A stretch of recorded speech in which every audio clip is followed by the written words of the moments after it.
Welcome to the Young Hearts Run Free podcast, Tania Carmona. Before we go any further, what we like to do is get our guests to introduce themselves. So, who is Tania Carmona? Over to you. Hi guys. First of all, thank you so much for having me here. I am Tania. I'm ultra runner and coach. I'm Mexican, living in Dubai, but I spent a lot of time in the UK before. I'm married with a Scottish man, so I spent a lot of time there in Scotland before. But we recently moved to Dubai, so I still have quite strong attachments to the ultra community and the trail community there in the UK. I really miss them, and yeah, so that's me. A little bit of a wild traveler slash runner slash slash podcast host as well. Yes, you are a podcast host too. We can speak about that. There's a heavy Scottish twang to your accent, Tania. That's why I was saying it's all the fault of my husband. My husband's Scottish.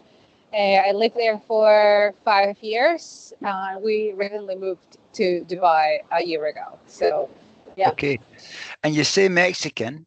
Where do you hail from? I am from Mexico City. Okay. That's just about as busy as Glasgow on a Saturday night, isn't it? So. Exactly, pretty much. You see pretty much the same wild things. But, Can I ask Tanya where in Scotland you lived? Yeah, in Glasgow. All right, okay, so right in the city centre. You'll have seen it all then. Exactly. Literally. Seen it all. Okay, you're sitting right now in the airport in Dubai. We are literally chatting with you before you jet off on quite a long haul flight. We'll speak more about that, and we'll speak more about lots of different things. You've already mentioned that you're a coach, you're a podcast host, you're an ultra marathon runner. Let's start there. What inspired you, Tania, to start running ultra marathons? Oh man, that is the $1 million question, I think, because I'm still asking that myself. I have no idea, because I literally do not like running. So people laugh at that because I really hate running. It's not my strong suit. I am a very slow runner, but I do love traveling. I do love the challenges, and I do love experiencing the culture and traveling and all that. So I realized that if I can just suffer a tiny bit and just move a little bit fast, I could do long distances, because they don't require you to be as fast, and you can cover a lot of terrain, and that takes you to beautiful places, and it gives you the opportunity to travel and see these places in a different way. And that's what really got me into the sport. We have a link to what we were talking about last week, Stephen. We were talking post Tokyo about the privilege of moving around the planet and seeing different places and running and doing different things. And it's something I think that both Steve and I have experienced, maybe not as long haul flights as Tanya's preparing for, but I want to bring it back to Scotland and to the UK. Did you run any ultra marathons in the UK? Yeah, that's how I pretty much started running. When I started running, that's where I grew in the sport. That's how I really started running. When I moved to the UK, I wasn't such a runner in Mexico, and when I moved to the UK, you guys have beautiful places, and you can go for days into the mountains and the trails, and that kind of put me in. And then again, it was new. It's a new country for me when I was moving, so it was a way to move around and know the UK and Scotland. And that's how I started, actually. So yes, I did a lot of a couple of ultra races there in Scotland. I did all the series of the races, the Grand Slam of the GB Ultras, so the 50-mile Grand Slam. Things like 550 milers in 6 months. I did the Cheviot Goat. That was one of my favorite races of all times. I did a couple of I can't remember another one over the Cheviots as well. Yeah, multiple races over there, and it was a great way to discover the country. Like I used to go back to the house to talk with my husband, like, oh my god, I was in, I don't know, and these like beautiful, the aqueduct, and it's amazing and all these things, and he was always like, where is this? Like, he's from Scotland all his life, lived and grown and born there, and he's never seen half of the things that I've seen, and again, it's just how I even love it even more. Brilliant. It's that inquisitiveness. Oh, if I said that correct, John. It's cool. I know what you mean. Being inquisitive. Because I think new sites. Exactly. I always say, I think it's curiosity. And I think when you start attacking life with curiosity, life becomes an amazing adventure. And I think that's what I've been doing since 9 years ago that I started. And then since 5 years when I really took the sport as like for long distances, I just stayed curious. And that's what has been driving me to explore more and more. We have our T-shirt slogan of the week: attack life with curiosity. I love that. Yes, attack life with curiosity, because then it's like just living an adventure every day. And you said 5 years ago, that's when it got a more serious thing for you. Yeah. I think in Mexico I did a couple of ultras, but I was doing it just like for fun kind of thing. But then when I moved to the UK, first of all, the UK has some crazy races, crazy terrain, crazy weather, but I was not used to it. And even now, I think the UK was the best school I could ever have, because it forged my mental strength so much. Absolutely, like my mental toolkit was built in the weather of the Scottish Highlands and Scotland, and I think that's they got a really good mental strength from that. And yeah, it got serious because I was able to do longer days out there. So we've already heard that Mexico City is home, and if I was going to Mexico City, I'd expect to have to adapt to weather in comparison to what I'm used to here in Scotland. Yeah, it was difficult to find like a mountain there to go, to get like a long day out or whatever as well. So it's not as inaccessible as it is in Scotland or in the UK. How, in that weather adaptation, coming from Mexico to Scotland and going through quite a number of Scottish winters, how was that for you in terms of running in that? Was it a case of many layers? It was a really good school. Like I said, it was a really tough school. I remember I did my first West Highland Way, and they had like the West Highland Way, the 100-mile race, and I did it the first time. Well, I tried. It was my first shot at it, and it said waterproof, and I thought, waterproof. I remember I went to Mountain Warehouse and I just got like a cheapy waterproof jacket, and in that race it never stopped raining the whole entire, and I remember I was just crying, just asking, like, just make it stop, just looking at the sky, just make it stop. And I was absolutely drenched. Obviously my Mountain Warehouse jacket didn't hold anything. It was just like a 10-foot jacket, and I ended up in I don't know what's the name, King's House, with hypothermia in the floor of a bathroom, And I was like, yeah, I don't think the mountain warehouse is a good, you know what I mean? Like, I just started learning really fast. I needed to invest in good kit.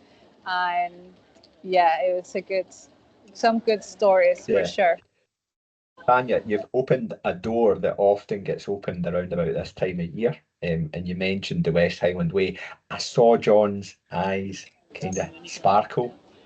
It's a race that we've talked about a lot. John's done it. I've no, just for full disclosure, but I've done other bits and bobs up there. How was that experience? Did you, that year that you were in a bathroom in King's House, did that mean that you didn't finish that race? Yeah, I didn't finish that race, and I came back a year later, and I was ready with my full professional waterproof that time, and then the sun decided to come out, but it was like full on sun. People were melting away, and I ended up in Conic Hill that time because that year was run backwards. So I DNF'd in Conic Hill that time because so that was coming down the way. Yes, so it was coming. So pretty much the same 70-mile mark again. Yes. And I was cooked, and I was like, I can't win with this. Like, Scotland, right? You can have a really good weather one year, and the next year it was different, and I couldn't either. So I didn't have that one as well. So this is a nut you've still to crack, the West Highland Way. I haven't cracked the West Highland Way. That's fine. Unfinished business is what I'm hearing, John. Unfinished business. I did it later on my own there. Yeah. With my backpack as a self-supported. When I started training for these races, I needed to train with my backpack on, so I decided to do the West Highland Way, and I did it in 3 days, full like on my own with my backpack. Well done. Completion. Yeah. Well done. Completion, sort of. Yeah. Can I ask, you mentioned about kit, and I noticed just going to digress slightly, I noticed a post recently, as recent as this week, on your social media. You're using a lot of the kit, Red Light. I think it's a French company. Yeah. Have you? But it's good kit. My understanding, it's good kit, but it seems to be a wee bit cheaper as well and accessible. But is that something that you favour, Red Light? Well, yeah, I'm Team Red Light Mexico, and they are mostly clothes or gear for hot weather, but they're very, very into the stage races. So the kit is very light, it's very high technology for these kind of races. I mean, I'm not saying it wouldn't work for a race, obviously, but it's usually catered for the least long races because everything is super light. Because obviously in these races we have to carry all our kit, so all the stuff is like super light and it's really good quality, and it's made for sun, for example, or for like extreme heat. So that's why you would probably see that in the website or they specialize in these kind of things and this kind of terrain, because they also do like the gaiters, the ones that go in the shoe. So they are very specialized in this kind of races. Yeah. I often see them at Marathon des Sables, that. Yeah, like I said, everyone will be wearing this brand because it's pretty much the only one out there that is really specific on these kind of races. So yeah. Right. We're going to talk. I think we should maybe open up the door. We're going to talk. Tell me about that. Is it 4 deserts or 5 deserts? Right. So there is two Grand Slams, right? So one is 4 deserts. Actually, there's 3 types of things that you can finish in. So there's 4 deserts, right? And one of the things is like you can do the 4 deserts whenever you want, sort of like the 6-star marathon thing, right? That you can do them in 10 years, right? And you do one every 2 years or so on, but you finish the 4 of them. And then you have your Grand Slam of the 4 races. And then you have the Grand Slam that is within a year. So you do the 4 of them in 1 year. So in 12 months. And then there is the queen of that, and so it's a little bit slighter, more difficult, and that is the Grand Slam Plus. So the Plus is adding an extra race, the Robin race. So these four are held always the same destinations.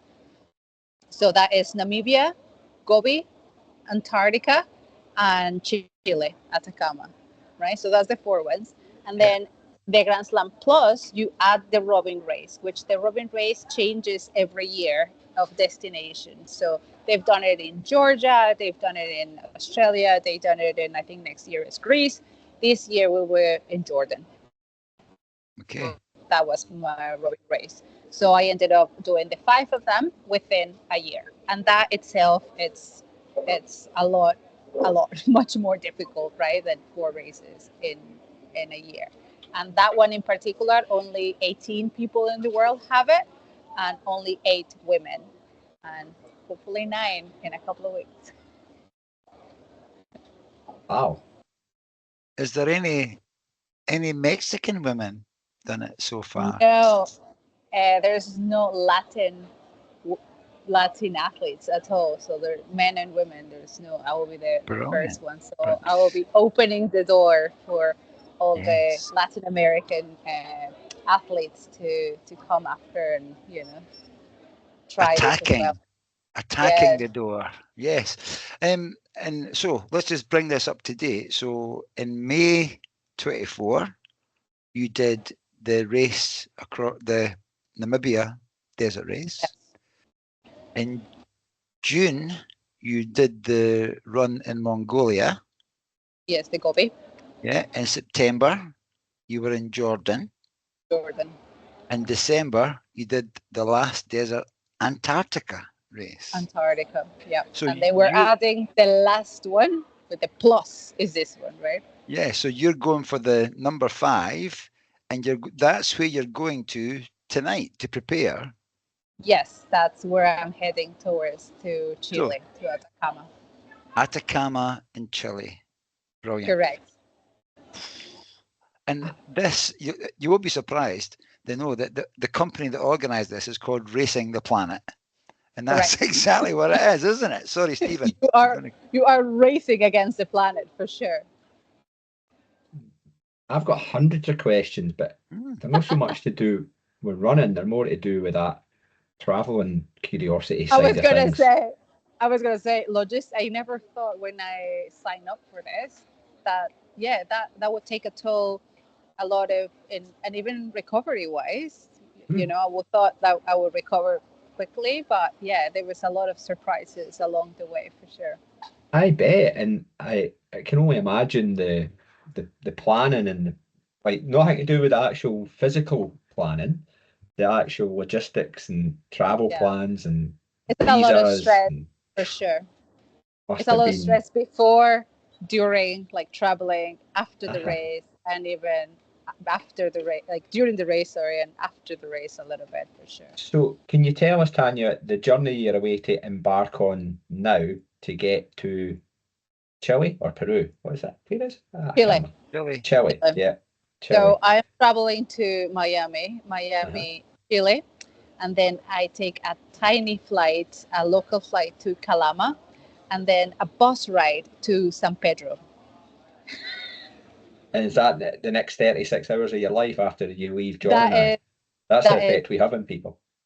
That is correct. 36 hours, and hopefully I will make it to this tiny town in the middle of apparently the Chilean, I don't know where is it, and and that's where hopefully I'll meet the other racers and we set off. And how many other people are doing this one? I'm not sure, but usually the races are around 170 to 200 people. Okay. And the desert races, I'm having a wee look on the website, are they all 250 kilometers, the desert ones? Yes, correct. That's the distance. It's usually this, and they're all the same. Usually, divided in 6 stages. So 4 marathons the first 4 days, then a double, so it's an 80 kilometer, and then the 6th day you finish with a fun 10K to the finish line. And the only one that is different is Gobi. Gobi, the long march is on the third day rather than in the fifth day. Can you say a bit about, and I can feed them in if you want, but can you say a bit about the conditions in each of these different places? Let's speak about Namibia. What was the conditions like in Namibia? I think each one has been so different, and obviously you think that they're like all hot and sandy and whatnot, but I think each one has been so different. Namibia was the hottest one I've ever felt. It was my first time. That was the first one I did, so it was my first time packing, like having everything in my bag. It was the first time running or stepping in sand dunes like that. It was my first time even camping. It was my first time eating those dehydrated meals that you have to eat. You know what I mean? So it was like a lot of firsts, and that to top it off, it was like 54 degrees every day, and it was 54. I thought that my 54, like my eyes were hurting. It was something else, I have to say. It was just something else. 54. You could cook an egg. That's even hotter than the West Highland Way, isn't it? It was very hot. That's hotter than my thighs chaffing, John. And if you go to my YouTube, there is a couple of, obviously there is like highlight video of each of these deserts, and you will see like there is no shade in that one. Like you couldn't just hide anywhere at all, even for like stupid things like going to the toilet. You couldn't just hide behind a rock or anything because there was nothing. So if you're just in this flat plain road or dune or whatever, and you wanted to go to the toilet, you pretty much had to go in front of everyone because there was nowhere to hide. And I was it was funny because you never think about that until you start seeing the guy in the front or the lady in the front of you like squatting, and you're like, well, I guess if you have to go, you have to go, and there's nowhere to hide. There's nowhere to hide, So, and then, that and the heat, it was just very uncomfortable, very hot, sand everywhere. And obviously you don't have showers or, again, toilets or anything for those 6 days. So it's definitely being uncomfortable. I know, it's definitely uncomfortable in many levels. You're selling this. You're selling it. I know, sorry. I'm hovering over sign up now. Be a bit whiffy by the end of 6 days, I would think, all the people in camp. So compare that to Mongolia. What was Mongolia like? Gobi was it was totally different. It was so green. It was like, it looked very much like a Scotland. I felt like home in so many ways. I actually did very well in that race. I think I was 10th women because I felt like I was running in the Pentlands.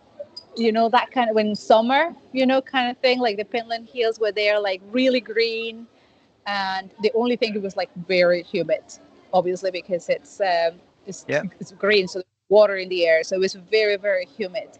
But apart from that, it was beautiful. That is one of my favorite races because I was able to properly enjoy it. Because it was nice. And I'm assuming. And it was not as hot. No. Well, who knew that Scotland had a lot in common with Mongolia? I never knew. I would love to go to Mongolia. Me too. Is it Ulaanbaatar? That's the capital there, isn't it? Ulaanbaatar, that's where I arrived to. Yeah. Is it? Yeah. Oh, it's always intrigued me, that place. Yes, and then we drove like a bus, a couple of hours somewhere, and that's where we started. And then Jordan, I'm assuming Jordan would be sandy again. Very sandy, but the beautiful part of Jordan is that the sand is, for example, in Namibia, the sand is like this gold color, and then Jordan is this like reddish color. And Jordan has these beautiful rock formations all around. So it's a totally different sight from Namibia that was like plain nothing. And Jordan, at least you had beautiful scenery. You could see like these rock formations, and it's like red. I think it was very red, and it was different. It's still sandy, still hot, pretty hot, but yeah, much better. I remember At least you could hide if you wanted to go to the toilet, so it's good. I remember a few years ago, Stephen, was it Dan Lawson and Robbie Britton? Did they do a thing in Jordan? I think they did a thing. Did they not follow some riverbed or something? Yeah, I think that was in Jordan, though. Sure it was. Before we speak any more about Chile and Atacama and what's coming, in August 2021, Tania, I'll be looking at your stats. This happens a lot. August 2021, okay. You did the Speyside Way ultramarathon. Which one? Speyside Way. Oh yeah, I love that one. Pretty flat, pretty fast. Joining you on the start line that day was Mr. Stephen Watt.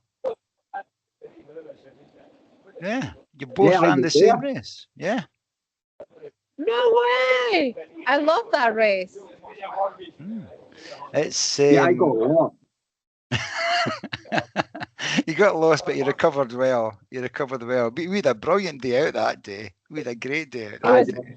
It was beautiful. The weather was like perfect. It was flat and fast, and I think it was coming from that DNF of the West Highland Way, I think, or one of those races that had my heart broken, and I was like, I just want a race that I can just run, and I just want to. Oh, no, I think it was a GB Ultra one, maybe, I can't remember, but it was one that you needed to navigate, and it was quite difficult. And I thought I wanted to do one that is easier, where I don't have to think, and I just can run and just I can able to move my legs a little bit faster. So I found that one, and yeah, it was brilliant. I think I have I really enjoy that one because of that. Oh, you like the redemption run.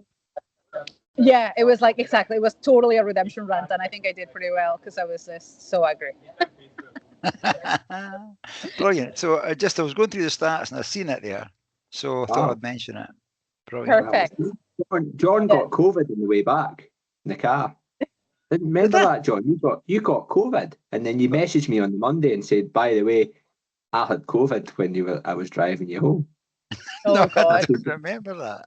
That's all right. I wouldn't want to catch COVID for anybody else in the world, John. Did you catch COVID? No, I was immune to it by then. I'd had the super booster. Ah, man, there you go. Well, we weren't going to speak about that. It's actually 5 years today since lockdown in the UK. What? Yeah, 5 years today. So, anywho. Crazy time. They're celebrating it on the television. They're celebrating it as if it was like, I don't know, like D-Day landings or something. It's like, yeah, they're celebrating it. We survived. We're the survivors. Exactly. So, Tania, Atacama. What do you know about Atacama? What are you heading to? So Atacama, the difficult part of this one is that it's in altitude. So it's quite high. I think it's around 3,000 to 4,000 meters, if I'm not mistaken. So yeah, I've been having to train with some altitude training because obviously, even though I'm from Mexico, I've been away from Mexico for a while, which Mexico has a little bit of altitude. So yeah, I've been away from that for a while. I don't think I have that that on me anymore. So yeah, I had to train that kind of a little bit for this one in particular. How did you achieve that? I went to one of those fancy places where you put the mask on and just put you in a treadmill like a hamster and just restrict the oxygen levels, and yeah. We'll see. We'll see. I was going to say, because I was trying to think where you got altitude in Dubai. In Dubai, there's not much altitude. No, there's nothing. No, not at all. You're sea level. Just lots of heat.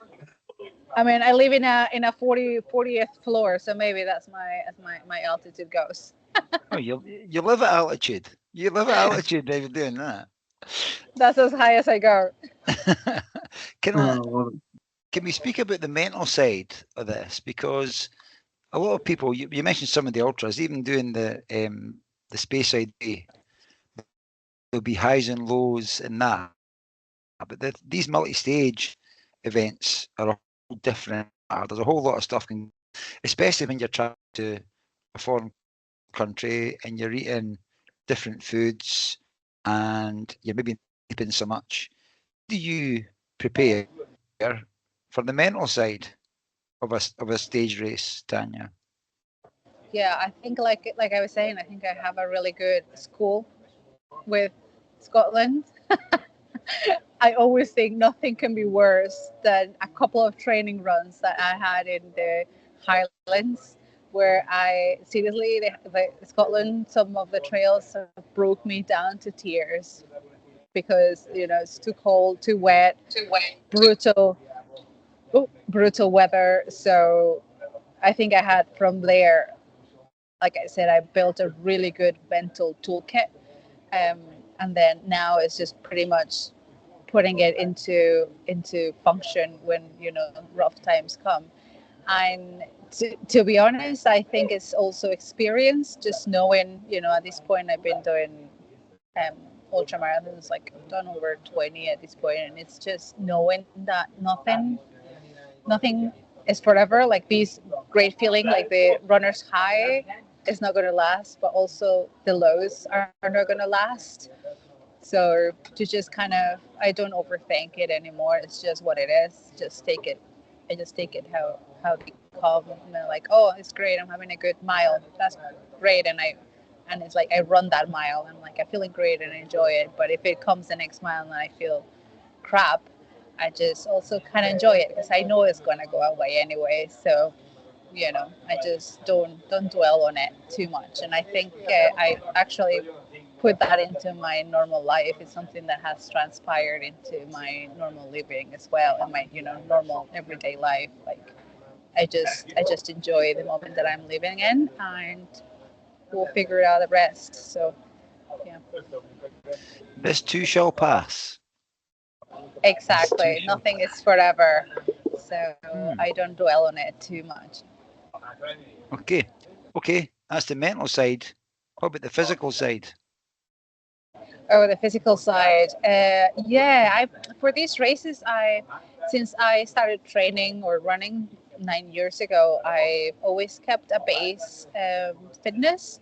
So whenever I need to train for a race or whatever, I just have to tune it up or adjust it, and then work in the specificity of that particular race, and then taper down to the race recovery, and then go back into my normal base, fitness. So I really haven't stopped training since 9 years ago. I've never been injured. That has allowed me to build really, break through break a really strong wall and a really strong base because I hadn't needed to stop.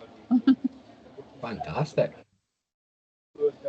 And you're training when you are on a normal week, is it around about time on feet that you aim for, or do you mix it up with? Yeah, usually it's time on feet. And like I said, I don't like running, right? So I try to run the least possible. So that I do a lot of strength training. I love strength training. So my main dish is strength training, and then I sprinkle a little bit of running, time on feet. If I am far away from a race, I do some specificity like speed workouts or threshold workouts, but once in a while, and then just go back to my normal base. But yeah, I do my main base is strength training. Okay. And you really don't like running, don't you? As you said. I don't. I really don't. If they put me to choose, yeah, I'd rather, yeah, stay at the gym. Thank you.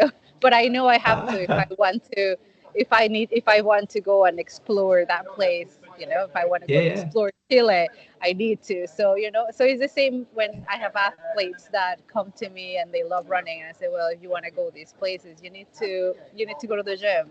I don't like running, and I do it. Now, I know you don't like gym, but you have to do it. So it's sort of That's a like really that. good point. It's a good way to frame it, actually, because that's your vehicle to get to these places. That's Yeah, the reason, the rationale, or whatever you want to call it. And that's the reward as well, almost. exactly. So you have to suffer a little bit and maybe do some things that you may not enjoy, but Yeah. That at the end of the stamps story, your yeah. passport. Yes, exactly. I want to go to that place. I want to also enjoy it. And I know if I get there with, lack of fitness or I don't prepare well, I'm going to suffer it. And that's not the point either. Yeah. No, that's great. And then sorry, John, I was just going to ask, is it the Atacama Desert that's got like salt plains or something? Salt flats. It's like, Yeah, there's flats. So we had a little bit of salt flats in Namibia as well. But for what I know, these ones are way worse. They're like deeper and like your foot can go in the salt flat and they will scratch your whole leg. So yeah, I've heard like horrible stories about it. So I don't know. And then they were saying like your shoes will be absolutely destroyed because of the terrain. Obviously, it's so like sandpaper. harsh. So yeah, so I'm excited to see it if that's true or not. But yeah, So we'll figure it out. how many extra pair of trainers do you have to take? There is no extra pair of trainers. I was going to There's say no this is the extra. wrong time to ask. There is no extra anything. I live with the same clothes, the same shoes, the same everything, the same stays. Okay. So, but your shoes could be shredded, literally, couldn't Yeah. they? And on that, what shoes are you going to wear? I wear New Balance Fresh Foams. New Balance Fresh Foam. What model? I don't know. They're the trail runner ones. The The trail ones ones. really high. Yeah, the ones are quite high. What? Yeah, they're What quite cushioning? high. They are very cushioned. Yes, yes. I do like plushy shoes. Yeah. I seen them on your Instagram. I'll identify them on there. Yes, yes. They are. I mean, I ran Jordan with Hokas, and I regret it so much. So no. Sorry, Hoka, if you're listening. Yeah. Sorry. Stephen I'm not sponsored, so it's okay.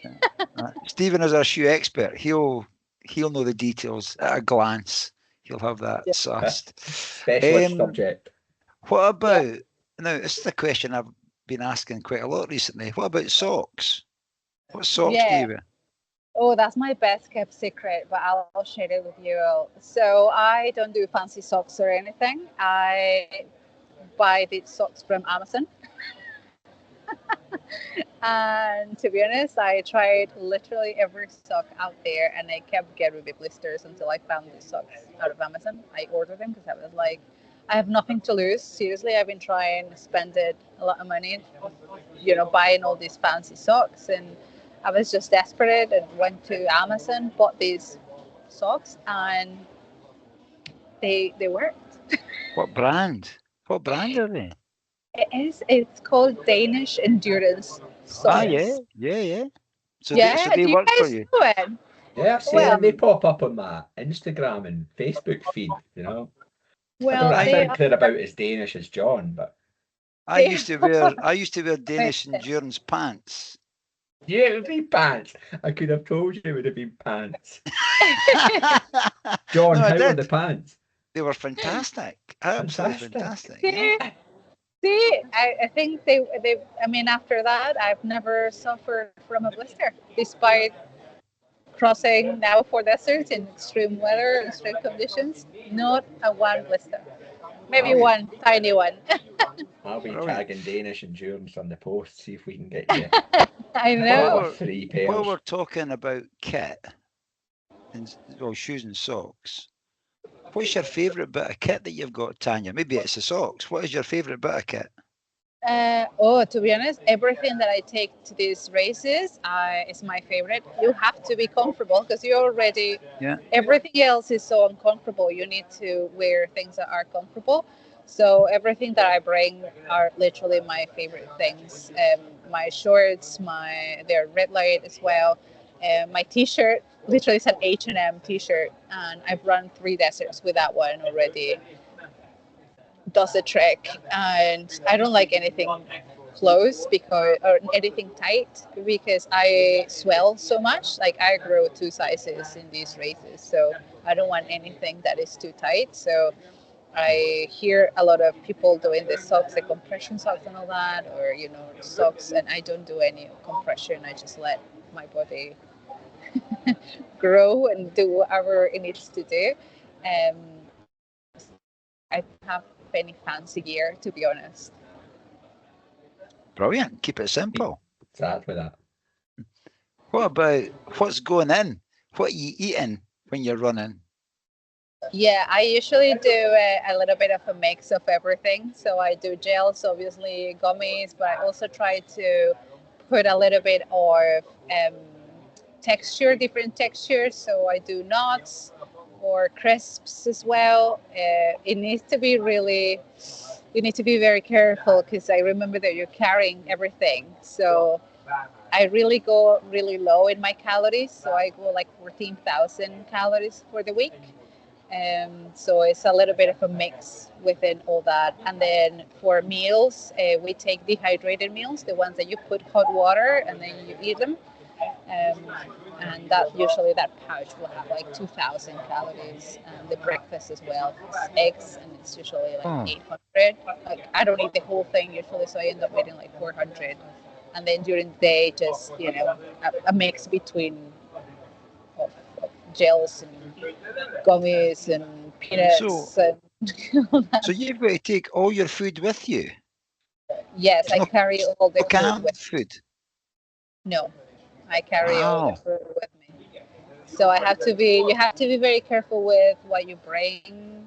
You're carrying a mandatory kit, so you need to bring a down jacket, waterproof pants, a long sleeve pants or long pants. You need to carry a medical kit. You need to carry, obviously, to brush your teeth, and you need to carry the food for 6 days.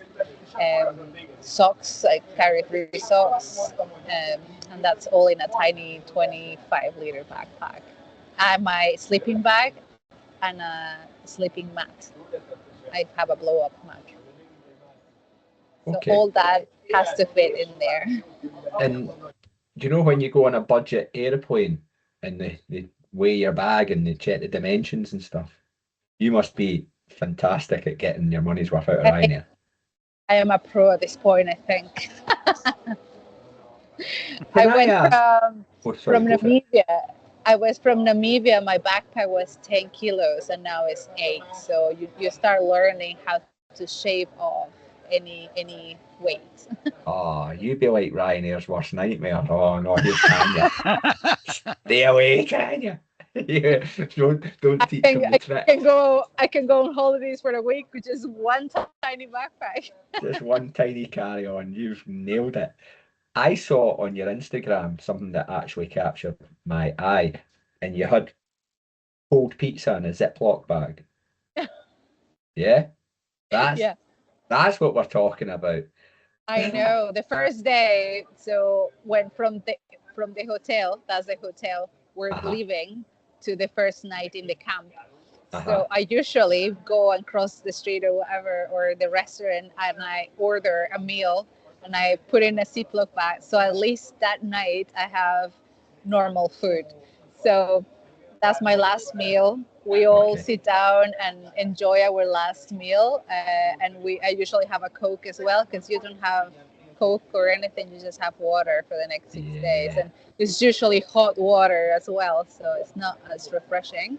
So we all sit down that night, the first night in camp, just eating our last meal, saying goodbye to, I don't know, your Coke or your Sprite and all that, Yeah. and just saying the goodbyes. Yeah. Makes sense to me. So That, sorry, John, jumping ahead. I was just jump ahead right. because I'm thinking about the other end of the race and Yeah, that first meal that the you reunion, have, the the Oh, reunion back with reunion. food. Yeah, that must be phenomenal. Look at your it's an face. Look at your face. absolutely a dream. And not even the food. For Namibia, I remember we all arrived down back to the town. We ran to this restaurant that had pizza and all that. What we ordered, and we were almost attacked. The served a glass of ice and sparkling water. She Mm. came with a big bucket of ice, and we were all just staring at the ice. Like, I've been crying for 6 days for ice, and I just ordered it, and they brought it. Things like that that you don't realize, and then you go to the hotel, and then you open the water, and it's like it's a shower, like it's just right there, and you were praying for 6 days to have a shower or a bed. You get to the hotel, and it's a bed, and you're just lying in the bed. You were like, oh my god, I was dreaming for these for days, and everything. I don't know, it makes you appreciate things like that, and it's just ridiculous. Or even a toilet, it's Oh, just I it's just I ridiculous. understand. I can understand what you're saying, and it's almost for me. It sounds like that is part of the motivation in doing it as well, is Yeah, looking forward to these creature yeah, comforts that we take for granted because they've been denied, yeah, and you've been through right out your comfort zone. You're feeling horrible, but actually, fine. That's just a temporary feeling, and soon, at some point, we're lucky yeah. enough to be able to get these um, riches of life back. Exactly. It's life takes a different meaning for sure. I love Brilliant. it when you're describing there about just standing and looking at the ice. It's there. It's just I was such seriously, a I think feeling. I almost felt like a tear coming down my because I really had a tough time in Namibia. So when I seen ice, and I remember I was climbing this sand dune, and I was like, I would give anything for ice and sparkling water. Like, I was dreaming about it, and just when we finished, and I was like literally counting the days to have that sparkling water with ice. Like, I was Mm. like, okay, 4 days still sparkling water with ice. Okay, 3 days is sparkling water. 2 days, and then when you get to the place, it's like, oh my god, it's here. The moment's here. It's like a mirage. Yes, Brilliant. It's brilliant. It's the appreciation of the simple things in life. You go You know. absolutely. first. No, you go first. You go first. Yeah, yeah, yeah. We were all attacking the food and the pizza. Well, and you know what's the funny thing? We all wanted salads and like something fresh because we've been eating things that are so processed, obviously, the Yeah. Mm. dehydrated meals that I was like, I want a salad, I want something fresh, fruit, or something nutritious and fresh, and just something green, because Yeah. we've been eating just crap for 6 days. Yeah. Pizza never goes wrong though. Pizza's always good. Yeah, no, I Um, could order pizza as well. now, Sorts do you out want things. do you want to say a bit about another aspect to your life, and that's coaching? Do you want to say a wee bit about the coaching that you do, Tanya? Yes, of course. I stopped a little bit, obviously, this year because I knew I was going to be traveling a lot, and I wasn't going to be able to give them the attention that my athletes need. So I kept it to a really small group. But I'll be opening spaces from after this big race. Obviously, I'll start going back to it. But yeah, I do coaching, especially I'm a certified ultra running coach. So for ultra running, and obviously now I've been getting a lot of inquiries for stage racing, which obviously I would love to coach, because now not only obviously I have the knowledge, but I have also the experience Mm. firsthand, and I will be able to help so much, not only with the training but also with the equipment, because this sport is definitely it's a different sport altogether. When I started these things, I realized it was a totally different sport. It's different kits, different way to you have to attack it. It's a different everything. So it's something I will start digging into for sure. So yeah. And is your coaching done? I'm assuming that's done online or via Yes. email, Teams Yes. messages, whatever. Yeah. Yes, usually online, and I send it via training peaks if the person is comfortable. Some people don't like training peaks, so they don't understand it. So I just keep a simple PDF. It's fine. However, however feels comfortable. And we usually have a phone call every week, and we, adjust the week training if it's needed. And yeah, we just catch up because training is much more. I mean, coaching is much more. Difficult than just sending you, a training plan. It's also a little bit of a mix of an art and science. I think you have to know the person and know the stress or the lifestyle that person to be able to coach them properly and be able to balance the right stress, of that person. I'm not going to coach the same mom that has 4 kids and works, 9 to 5 than someone that is, I don't know. I have a person that was working in retail and they were on their feet 12 hours a day. So, it's a very different lifestyle and different stress levels. So you have to take all that in consideration as well. And even their likes, there's people that like me that don't like running too much, or people that like running too much, or so that's also another. There's not only one way or right way to coach. There's many ways to get to that goal that you have. So you have to find out because the whole point is that person likes it and enjoys it so much that it can keep consistent, because that is what really is going to give you the progress or the objectives. Stay consistent. And if you push too hard, you're going to get injured and you're not going to stay consistent, or you're not going to like it and you're just going to leave it, or you're going to finish your race and stop doing anything, which I have a lot of athletes say that come and they say, oh, I lost the mojo or whatever, and then don't stay consistent. And that's another thing that we want to try to avoid. We want to make it have a good balance, so you, even after the event, you want to go back to that lifestyle. It's a bit of an advert, isn't it? Go and get coached by the coach that doesn't like running. I know, right? But even if I don't like running and I've done all this, imagine what can you do if you like running? Yeah, that's what I'm saying. It's a bit of I love it, because even although you're self-confessed that you don't like running, you've achieved, and you're hopefully about to achieve this 5 deserts thing, which is quite phenomenal, which is brilliant. Exactly. And a lot of the things that you're spoken about your athletes, it's about that relationship. It's about the mindset, what works for them, what will motivate them.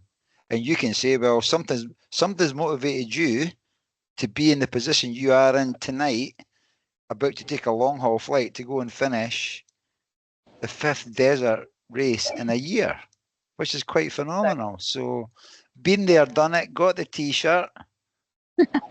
I'm the coach for you. That's the thing, isn't it? Now I want to share it with everyone, for sure.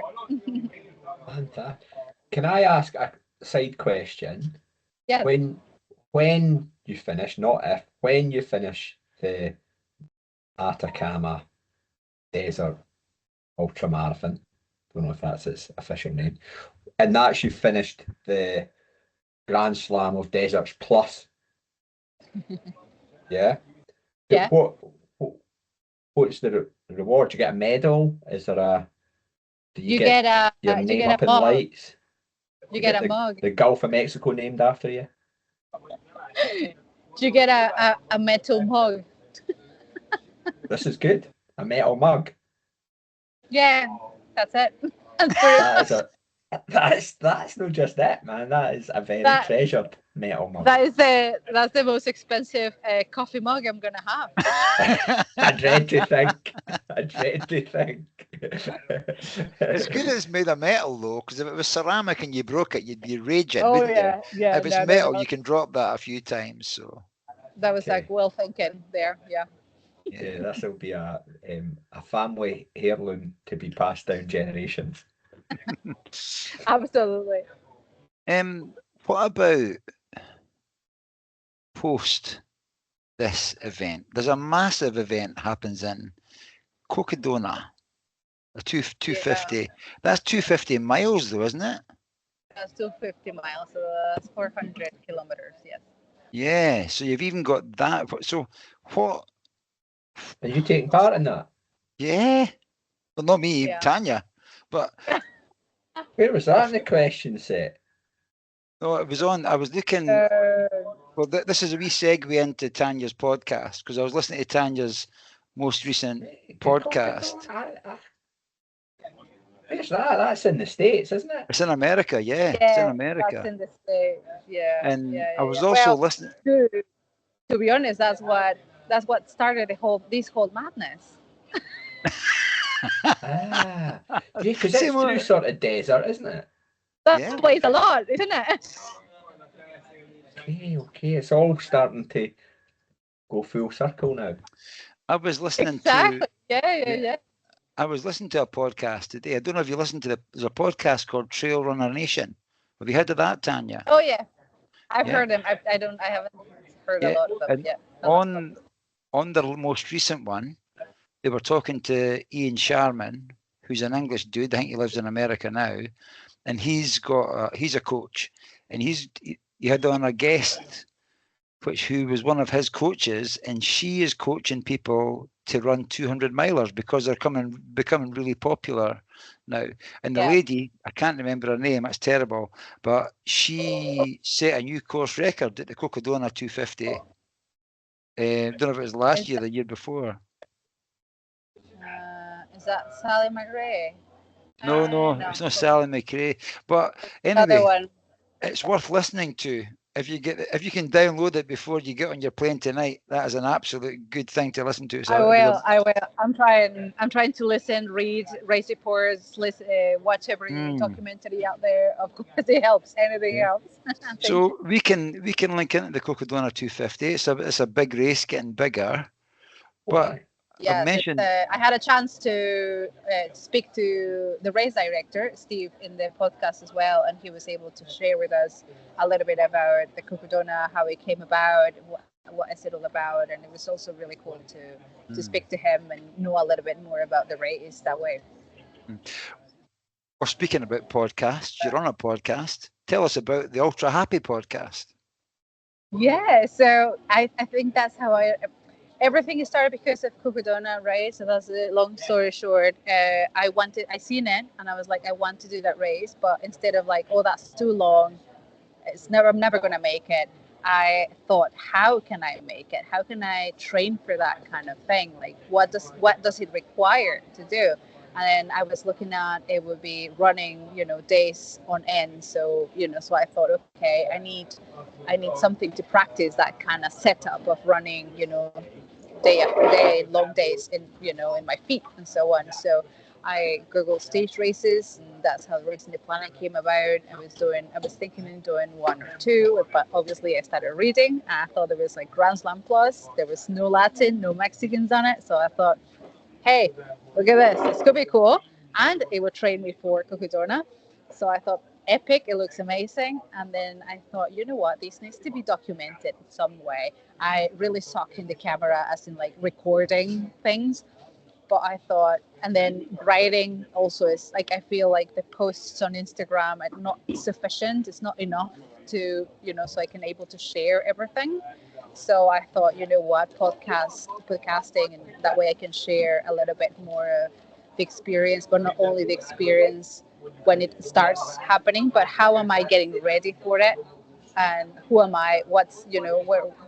So who's Tania? How did I came about to this, and all the kind of the background, and that's how we've been doing for the last year, kind of documenting not only the running but also the life that happens in between, and all the fun and not fun adventures that happen in life and training. Brilliant. So again, we can link to the Ultra Happy podcast. We'll put the links in the show notes to your YouTube and to Spotify. Yeah. Yes, brilliant. it's been awesome, and it has given me the chance also as well to interview a couple of people that I've met through through their journey of the desert. And trust me, you hear and you see a lot, and you run with these incredible people that share these incredible stories, and you get inspired. So I thought this needs to be shared somehow, and that also is in the podcast. So much that Andy, my husband, which is the co-host of the podcast, he started as a no runner, no running at all. He said actually in the first episodes of the podcast, he's like, "I'm not a runner. I will never run." And now he's getting ready to pace me in Cocodona a couple of sections. So Wow, brilliant. If I was able to inspire, a very stubborn man, I think I can inspire anyone. I can motivate anyone if I motivated him to get out there and do a little bit of running. So I'm looking for. I've not had the opportunity to listen into the podcast, so I'm looking forward to going delving into the back catalogue, Tanya. yeah, it's quite fun. I think if you start listening it from the beginning, like I said, you will hear how Andy starts, from no, I'm not a runner, and then starts developing this like curiosity of, okay, I'm gonna go for a 5K. Okay, I'm gonna go for a 10, and it was not planned, or not at all. I just said I want you to be in the podcast so you can tell me, ask questions or have a conversation with me, because sometimes I take for granted that some things are normal when they are not normal anymore. Uh-huh.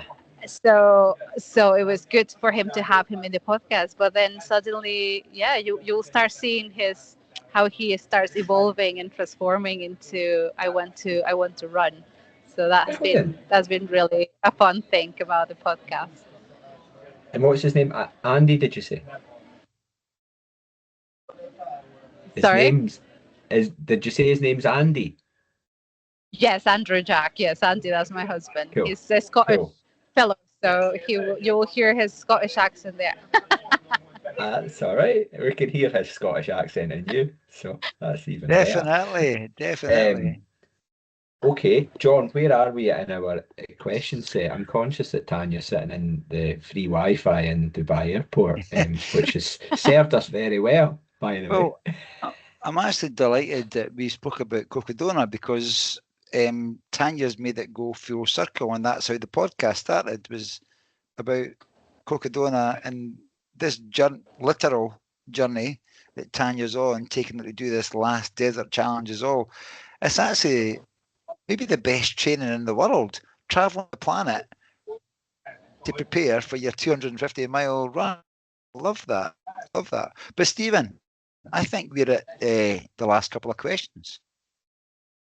Yeah. So the next question is, were you needing other support runners in Cocodona? Because John and I are available for selection. Yes, I do. I was actually looking for support runners. Yes, definitely. Yeah, well, we need to get the business case in with our respective other halves, but Listen, that's another topic itself. You definitely need a very supportive partner. When I started this, I had to sit down very, very good and have a good chat with Andy, because I've been traveling. We were making numbers, and I've been traveling almost 6 months out of the last 12 months.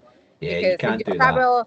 you travel 1 week before, like right now, but I start running until Sunday, and then I run a whole week, and then and then it takes me 2 or 3 days. Right now, for example, because I'm preparing for Cocodona, I'm just going to stay in Mexico, and then I'll travel to the States. But I've been away, like a race is not only a week, you travel the day before.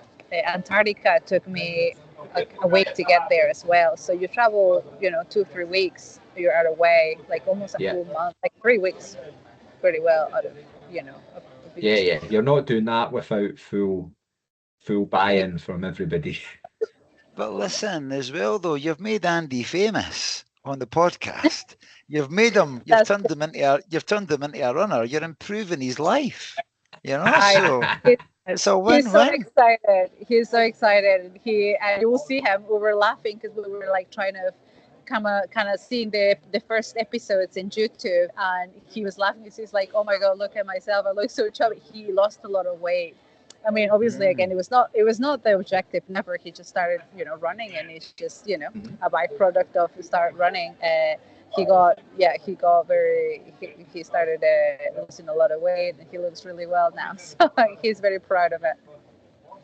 Brilliant. Well done, Andy. Fantastic. Well Well done, done. Andy. Yeah, yeah, that'll be some experience. And does it start or finish in Flagstaff? It finishes in Flagstaff.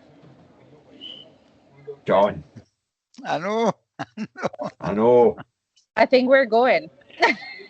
Yeah. Yes. Let's We have never say never say never. never say never. We've got severe FOMO going on over here. Well jealous. Well jealous. Definitely. No. I Yeah, think you anyway. can On say that go for you it, did. Tanya. I think you can like write it off as a business expense. We need to have an actual business to have expenses. Your podcast might operate at a different level than ours, Tanya. Yeah, that's what.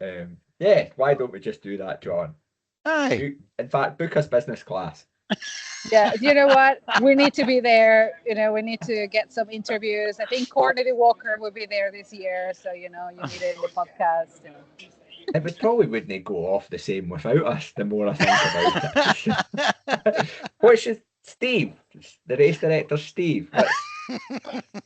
Let's hook up with Steve. We'll muscle our way in there.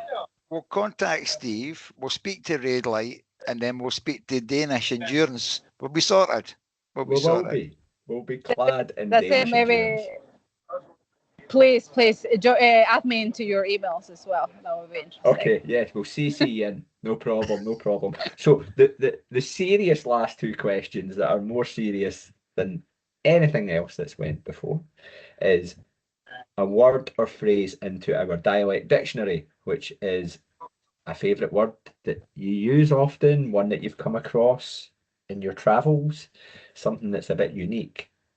Tanya. I think when I went to Antarctica, there was this famous explorer, and everyone was talking about it before the race of Antarctica was very famous. And he has a famous quote, and I loved it. And it's from Ernest Shackleton. It's through endurance we conquer.